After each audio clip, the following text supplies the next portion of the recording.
Hello, I'm George Mason, host of Good God, conversations that matter about faith and public life. What does justice have to do with the common good? My guest today is Ron Kirk, former mayor of Dallas, and he'll be talking about just that connection.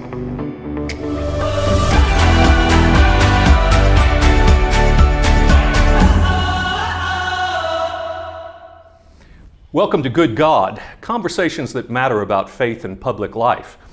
I'm joined today by the Honorable Ron Kirk. Ron, welcome. Why did you smile when you said honorable? You had a hard time getting that out, didn't you? Well, because I played golf with you, as a matter of fact. I tell you what, the name of God is not invoked any more than on the golf course. Well, that's as true. We like to say, walking with Jesus. That's right. Well, in any case, for those who might be in other places beside Dallas or maybe even outside the U.S. who wouldn't know who you are, let me just say that we should introduce you as the former mayor of Dallas and U.S. trade representative under Barack Obama and former Texas Secretary of State, a lawyer. And Ron, you have really made a career, I would say, of people who would say about you in all areas of your public life that you are a person who brings people together. This program is called Good God, and the good has to do somewhat with the common good. And so I'm wondering if you were to look at the strains of your career and how you think about public service, that whole idea of bringing people together, has that been an organizing principle for you? You know, George, it has, and so much. The interesting thing when I get to be with friends like you, and I appreciate the introduction, is it's going to seem maybe entirely not believable, but most of what motivated my professional life was a desire just to make sure that every kid, at least in our country, had the opportunity to do what they wanted to do, as opposed to the lives that my parents led, growing up in the segregated South and Jim Crow, and that I experienced a little bit as a kid, born in the 50s and attended segregating schools. And so my real passion was the law. And you sort of snuck that in. Yes. But all just around this notion that, and I'll try to shorten it because I know we're going to talk about a lot of things, but as I heard somebody talk about Jackie Robinson's impact on baseball. Yes. And since we're in baseball season, which tends to be dominated by statistics, and this crusty old white guy that had played ball with Jackie Robinson sat there and said, baseball became a better game when everybody got to play. Nice. And more than anything, I think you can apply that to America, any institution. Just give everybody a chance to play. Let them determine how far they can go based on their talents and their ambitions. But sadly, that reality wasn't so when I grew up. Right.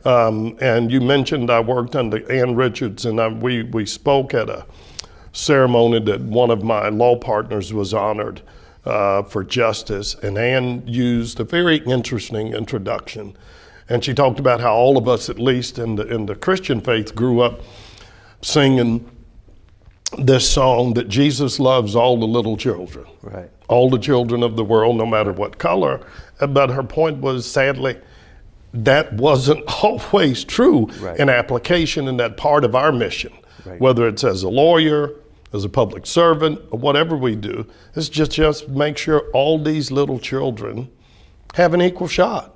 Give them the same love, the same opportunities that our God, or whatever God we worship, says each of us ought to have. So that was my principal motivation for being a lawyer, just the whole battle for equal rights.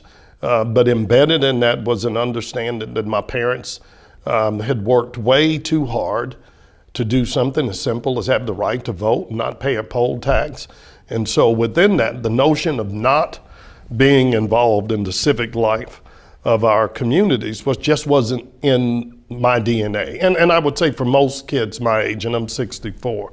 And so I tried to carry that, at least, belief with me in everything I've done, that whatever we do, is it being done in a way that everybody gets to participate if they choose to.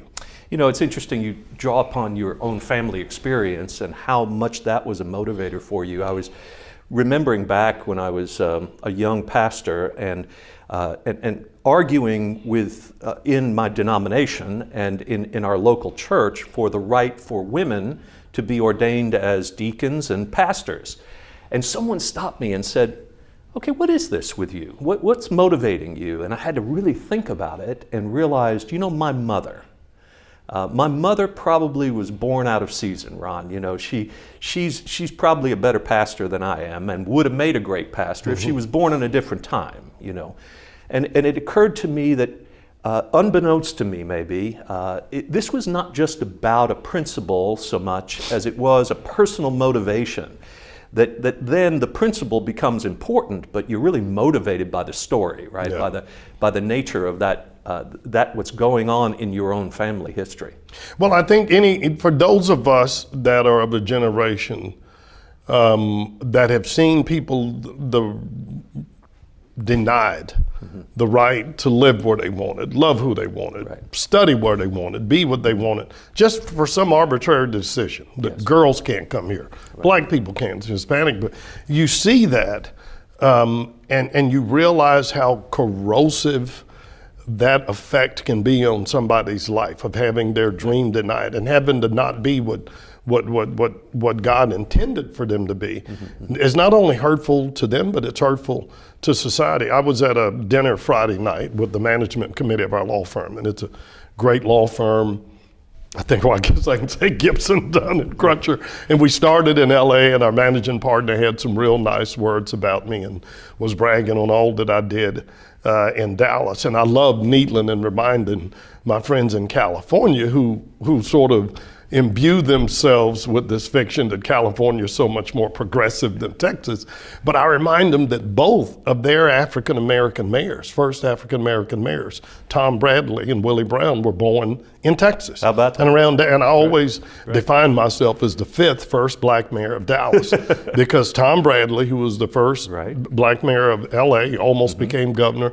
Willie Brown in San Francisco. Maynard Jackson in Atlanta was born in Dallas. Absolutely. I don't know if you know his New Hope grandfather. Baptist Church. Emmanuel Cleaver. But it both shows, people that really, really are determined to do what they're going to do are going to, what's that saying? You're going to plant where you can flower. Right. You're going to go, and when you deny people that, they're going to take their talents elsewhere. And that's part of what I find fascinating about this debate about immigration. For a country that knew what we benefited from, particularly all the discrimination around the world, whether it was, the Irish or the Italians or the Jews, and all those people who came to this country after the turn of last century and flowered here and made us a better nation. We should know better. But to your main point, our mothers were the same. It was later in life, and my mom was a school teacher because that's what girls could do then. Exactly. Yeah. But my mother always had a passion for law, but there were no schools that would admit women or people of color in Texas when they grew up. And of all the things she was proud of, and she was one of those lifelong teachers, and there's a library named for her in East Austin. She was as proud of her service as a grand juror as anything else in Travis County because she had seen so many young black and brown kids wrongly convicted, some put to death for crimes they didn't commit, and just was determined that if she could play any little role in creating a more just society, that she would. And I'm not so sure a lot of that, just as your mother shaped you, sort of flowed into my being. But let's talk about justice a little bit. I think it's a word that we use in legal settings, of course, but it's also a biblical word, and it has deep roots in our biblical story and tradition about how the children of Israel were treated unjustly, in Egypt, and then coming out of Egypt, they were given the law which was intended to create a just society. how do we organize society in such a way that it's just? And this has been rooted in our biblical story and all of that. Now remember, you're talking to Ron Kirk, not Gordon Keith. That's in your, We've your already done preacher's it. kid. Yeah, well, no, I know where you go to church. That's right. And Michael would get on me if I didn't push you about your faith experience too. We'll get to that in a little while. But tell me what your vision of justice is. When people talk about justice, what does it mean to you? It's interesting you said that, because I was privileged to preside over Governor Richard's funeral. Yes. And it was decidedly a more secular service. Mm-hmm. And they gave me just a few minutes to have my own personal comments about her. And I called on one of my good friends, Dale Williams, as I call my favorite Sunday school teacher, and he helped me remember a passage from the book of Micah, that at the end of the day, all God asks of us is basically three things, right? Right.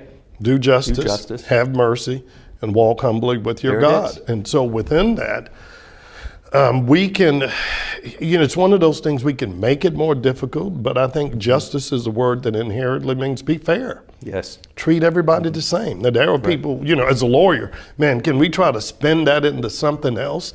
Yeah. But no. And as a kid, it's funny. Again, when I started thinking about the law, sadly, there was only one black lawyer, African-American lawyer at Dalston at the time. I didn't know what he did. Right. So everything I knew about the law was based on this bad, in my mind, bodacious guy, Thurgood Marshall, who was coming into the South at extraordinary danger to himself, to file lawsuits in Dallas and in Austin against my beloved University of Texas. People only associate Thurgood Marshall with Brown versus Board of Education. Right. But Thurgood Marshall filed a lawsuit against University of Texas, Sweat versus Painter, that basically said, shoving black kids over in the basement at the Capitol ain't exactly the same as giving them the breadth of that experience. But for me, that justice is about, it just starts and stops with the reality, do you have at least the same opportunity than I do? Doesn't mean we're going to all get the same result. Yes. And as I was a kid, there were so many rhymes and riddles they would teach us about how unfair. And I thought, well, it's not going to be that, because one of the things we used to always say is white folks get justice, black folk get the law. There it is, right? And so I thought, well, and who writes the laws? At least we're gonna flip that. And there was this. My bride always gets mad when I use this, but as a kid, we learned this riddle. What's the difference between the Supreme Court and the Ku Klux Klan? And back then, the answer was the Supreme Court wore black robes and scared the hell out of white people. Yeah. And the idea was at least there was one place that no matter your station, your privilege, your ethnicity, that you could get justice. Yes. And you go to any courthouse, go to these rural communities. Every courthouse is going to have a bunch of Latin inscriptions above the door or somewhere on the building.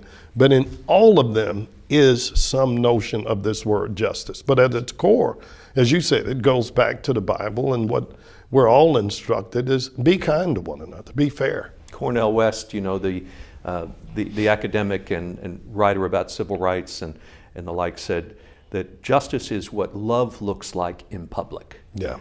And I think if you go to that core notion of the duty of every religious person is to love your neighbor as yourself, right?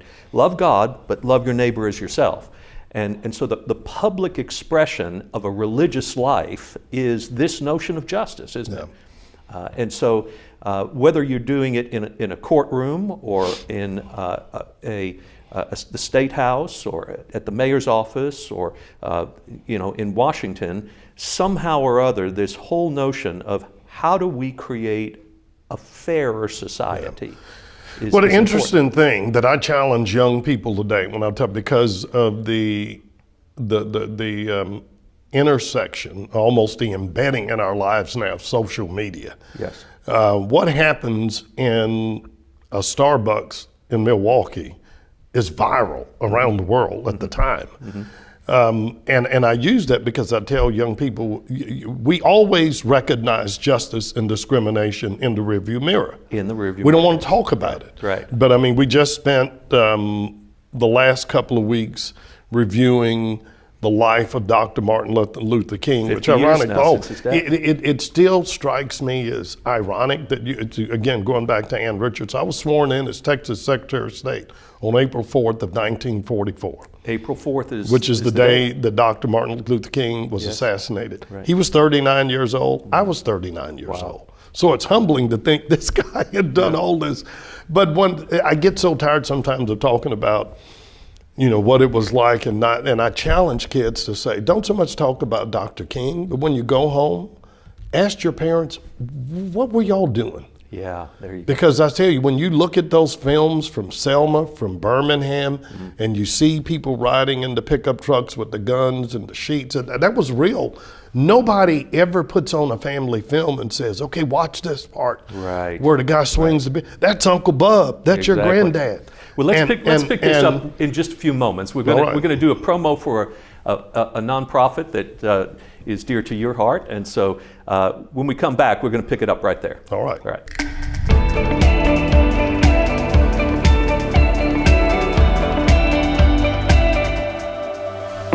The Stew Pot offers a safe haven for homeless and at-risk individuals of Dallas and provides resources for basic survival needs as well as opportunities to start a new life. For more information, visit their website. Good God salutes the Stew Pot. Ron, you were just talking about this whole idea of what were our parents doing and our grandparents doing back in those days? And that really brings up a point about who we are today, right? We have similar challenges, and it's one thing to have a historical perspective and celebrate it, but it's also, how does history challenge us in the moment for what we will do? Well, and that's one of the points I was making. I was taking too long to challenge young kids now. I mean, and it's, there was an old Supreme Court case about pornography, and they said, it's hard to define, but we know it when we see it. Exactly. We know injustice when we see it. And my point to these young kids now, you don't have the luxury of 20, 30 years of rearview mirror to say, boy, we were wrong. You know it's wrong when your classmates are bullying some kid. Exactly. Because maybe he's different. He doesn't speak the same language, or he or she is struggling to define their sexuality. And the biggest petri dish for injustice and hatred is us wanting to fit in, and more importantly, sometimes just not wanting to be seen as standing outside the norm. And so I tell them, it's hard. It's always heroic looking back to say, wow, what a hero Martin Luther King was, or what a great man Muhammad Ali was to take his stand. But now you look at it and say, why can't Colin Kaepernick just shut up? Yeah, right. Why can't women? I mean, I'm so frustrated, and I've talked to my daughters about this, to hear men and colleagues of mine going, well, I don't know what to do at the office now with this Me Too thing. Really? Really? How about treat people with respect? Yeah, how about keep your pants on at work? Do you need somebody to tell you, keep your pants on, keep your hand to yourself? But we know it, but speak up. I know it can feel a little awkward, and sometimes you do it, but you'll never regret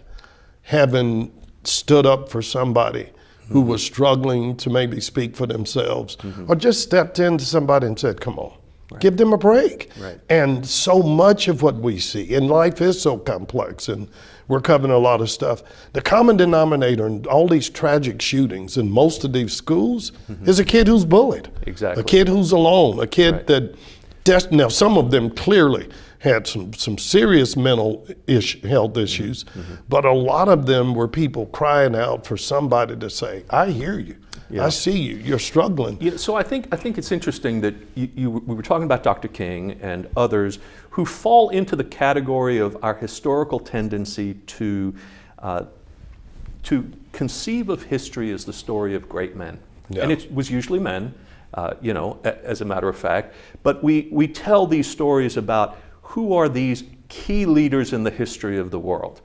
One of the things I think has shifted in our society, for the better, really, is that we have a more democratic understanding of influences of how society moves now. And instead of looking for who's the leader of the Black Lives Movement matter, for example, well, the answer to that is you are, and you are, and you are, and they're all over the place, and it's decentralized in a sense.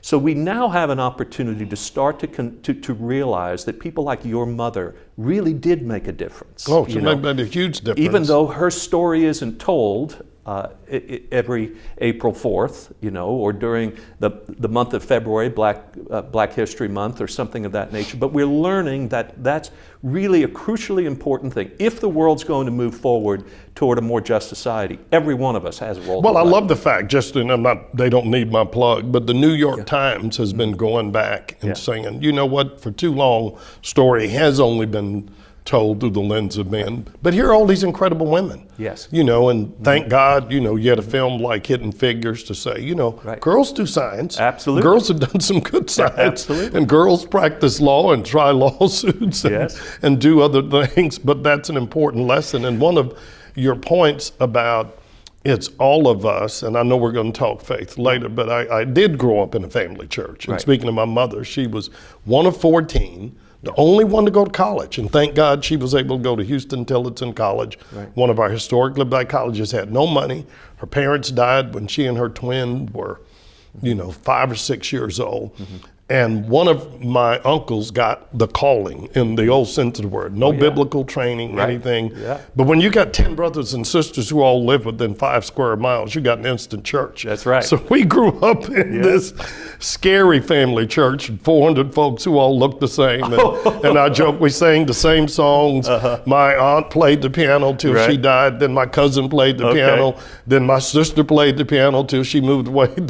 And we would, I had to tell people, all these wonderful little churches throughout the South, all you walked in had some big wooden block scriptures on the walls of some, but I'm certain all of them had some version of John 3:16. Sure. And every Sunday we'd go to Sunday school and we'd march in, we'd stand, and we'd recite a psalm, and then we'd recite John 3:16. So you can imagine by the time we're 14 or 15, we're like, here we go again. We'd roll our eyes when my uncle would talk about, thank you for clothing me in my right mind and envision your clothes. And I don't remember, but I will never forget, I was probably 15 or 16, and we were getting ready to do John 3:16. And one of my cousins or uncles leaned over and said, Ronald, you know what this means. I said, yeah, God so loved the world. He said, God so loved the world, he didn't send a committee. Nice. And I have used that because back to your point, I tell people, he didn't. God uses people. We are, and we talk about that, but we ultimately are the instruments of his desires and his will. And it's ordinary people. Right. None of them were Nobel laureates, world famous at the time. And sometimes it's just somebody that somehow summons the courage to say, enough.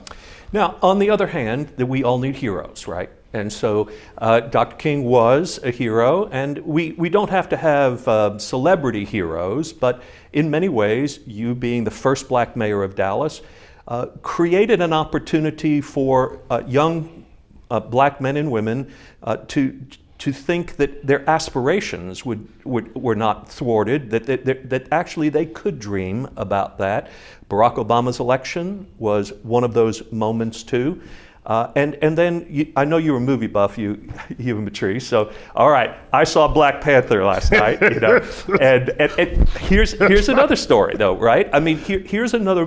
For the first time, what we really have here are heroes that are coming out of a black community, a black nation, intelligence, strength, technology, all these sorts of things that are helpful to a community that has been in some ways disenfranchised, in many ways in our country. So at the same time that it's good to see the democratization of this, we need those heroes, don't we? You do, and that's a word I'm careful with. It's easier applied to somebody else than when I look at somebody and, well, my bride only likes it now because I'm old enough that kids come up and go, oh, Mayor Kirk, you did not go. Well, were you at They go, oh, no, I was in the 2nd grade. I was in kindergarten. I'm going, get out of here, kid. Right. But I was cognizant of that. I mean, Sure. the closer we got to my election as mayor,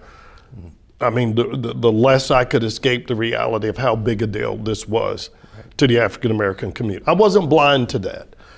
But what I said to people, particularly when I campaigned in South Dallas and I was in churches, don't ask me just to be a black mayor. Right.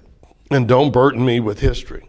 Do challenge me to make a difference. Right. And what I said to them is, if I can make a difference in our city and how we equitably, justly do what we do so that we spend as much money on roads and bridges and sewers in impoverished neighborhoods in South Dallas as we do north, and if I can help create a city where we think more about our common dreams, where we're thinking about, clean streets and safe parks is not a black, white agenda.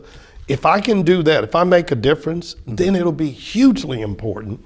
Absolutely. That I was the first African American mayor, because I was also humble enough, and I tell them, if I don't, I know y'all all will be the ones who go, well, hell, it didn't make any difference that he was down there. Well, let's be honest, we had the same problem in the wake of Barack Obama's presidency. Absolutely. We had this sense that many white people voted for Barack Obama, and it gave them moral license then to be able to say, well, I voted for Barack Obama, and now I can be critical because I have my bona fides. Now I can say that didn't work out, and we didn't bring the country together, and the country's more divided than ever, and what happened as a result of that. So therefore, the key is not electing people of color or women. The key is getting the right person, and we have this sort of pushback about that. Yeah. And I had that debate with one of my truly closest friends, and he's a strong Republican. And he was, and I shouldn't have, but because I've been at the business of politics and you've been in faith, I don't challenge your decision who you vote, but I was like, look, you support Mitt Romney, fine. Mitt Romney would have been fine president. George Bush, something, but at some point, and I did. I was like, how can you vote for Donald Trump? This guy's so toxic. And he made the mistake of saying, well, I feel like our country's more divided after Barack Obama. And I said, do you really think that black people got together after Obama won and said, let's go piss white people off? As a general rule, when race relations go bad in America, it ain't because that typically has not worked out too well for us. And I reminded him, and I will never forget, all of us will remember where we were September 11th. All of us are going to remember where we were November of 2008. That night that Barack Obama was elected, America laid down all of our ideological shills. We took off for a night, and we celebrated what we all knew was a wonderful American moment that we, at least in that march toward justice, as Dr. King so beautifully said, the arc of the moral universe is long, but it bends towards justice. We felt like we bent it a little more. That's right. And it was an expression. And we allowed ourselves to celebrate what was a uniquely American moment. Because this wouldn't happen in almost any other country in the world. And I never will forget the next day when everybody was talking about what does it mean, and there was a discussion, are we post-racial now, is it over? And one fairly astute commentator said, last night we got to celebrate what was best about America. He said, but I'm also afraid that we're going to experience the worst of America. And what we are now seeing to some degree is a lot of those people who didn't celebrate that, and for whatever reason were afraid that they'd lost their country. They didn't go away. And they just went back and they retrenched. And I mean, this is a show called Good God, and there's not a lot of stories I take from the Bible, but God always constantly reminds us, why is it that the children of darkness are so much more organized? As Kurt Vonnegut said, why is the mafia always better organized than the good guys? And they don't go away. It is a constant battle and a constant struggle. And whether it's Moses or Dr. King, you lead people out of the wilderness, and then they call a meeting to say, George, why the heck you bring us out here? We were fine. We had jobs where we were. And now why don't we go back? Why don't we go back? Let's go back. But you know what? The show, since we are talking faith, you've got to know this is an age-old story and an age-old struggle. But if you do have that higher belief in justice and the value of every person, you just never give up on those two principles. Well, Ron, we have so much more to talk about, and we have another episode to do it in. So in just a moment, we'll pick this up again. But I'm reminded in light of this conversation that there's a bridge across the Trinity River that is now called the Ron Kirk pedestrian bridge. And it crosses from one part of Dallas to another, and it's symbolic of just who you are. And I want to remind you that the word pontiff, we talk about the Roman Pope being the pontiff. It actually comes from the Latin and means bridge builder. It means a person who bridges. And I see that in you, and I think a lot of people do. And that's why that bridge is named for you, and it's why we're grateful for you. That's pretty heavy. But I can go home and Pope Ron. tell Matrice and That's right. and Catherine. I can't get them to call me Mr. Mayor or Mr. Ambassador, so maybe I'll just get them to call me P Daddy. That's something like that. We'll get you pointed hat. Okay, all right. Thank you, Ron. Thank you, bud. Okay, good.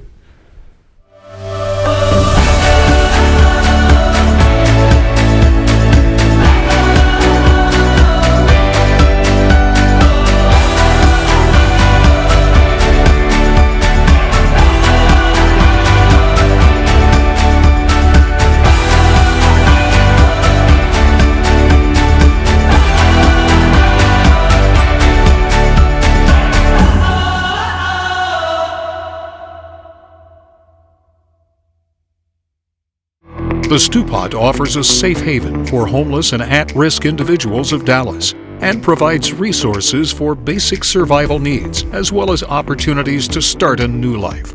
For more information, visit their website. Good God salutes the Stew Pot.